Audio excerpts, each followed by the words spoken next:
আমরা অনেকেই মার্কেটে ট্রেড নেওয়ার সময় মেজর একটা ভুল করে ফেলি, সেটা হলো আমরা তাড়াহুড়া করে মার্কেটে ট্রেড প্লেস করে ফেলি, যে কারণে আমাদের স্টপ লস হয়। একটা মার্কেট আমরা দেখতেছি যে একটা মার্কেট আপ ট্রেন্ড ফলো করতেছে, আপের দিকে মুভমেন্ট নিতেছে। সো আমরা কি করি, তাড়াহুড়া করে আমরা মার্কেটে এন্ট্রি নিয়ে ফেলি আপের জন্য, যে কারণে আমাদের স্টপ লস গুলা হয়ে থাকে। একটা মার্কেট এখান থেকে আপে কন্টিনিউয়াসলি আপ ট্রেন্ড ফলো করতেছে, বাট একটা মার্কেট যখনই আপ ট্রেন্ড ফলো করতেছে আমরা তাড়াহুড়ো করে আমরা কি করি, এখান থেকে আপের জন্য ট্রেড নিয়ে ফেলি। সো যখনই আমরা আপের জন্য ট্রেড নেই, আমাদের স্টপ লস থাকে এখানে। সো আমাদের স্টপ লস থাকে এখানে, আমাদের ট্রেড নেওয়া থাকে এখানে।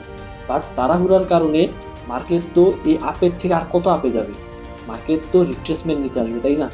সো যখনই মার্কেট এই আপের থেকে রিট্রেসমেন্ট নিতে আসে, তখনই আমাদের স্টপ লসটা হিট হয়ে যায়। তারপর আবার মার্কেট এখান থেকে রিট্রেসমেন্ট নেওয়া শেষ, মার্কেট আবার কন্টিনিউয়াসলি আপের দিকে মুভ করে। সো হয়টা কি, তাড়াহুড়ার কারণে আমরা মার্কেটে দেখি মার্কেট আপের দিকে মুভ নিতেছে, আমরা তাড়াহুড়াতে আমরা মার্কেটে ট্রেড নিয়ে ফেলি, যে কারণে আমাদের লস হয়ে যায়।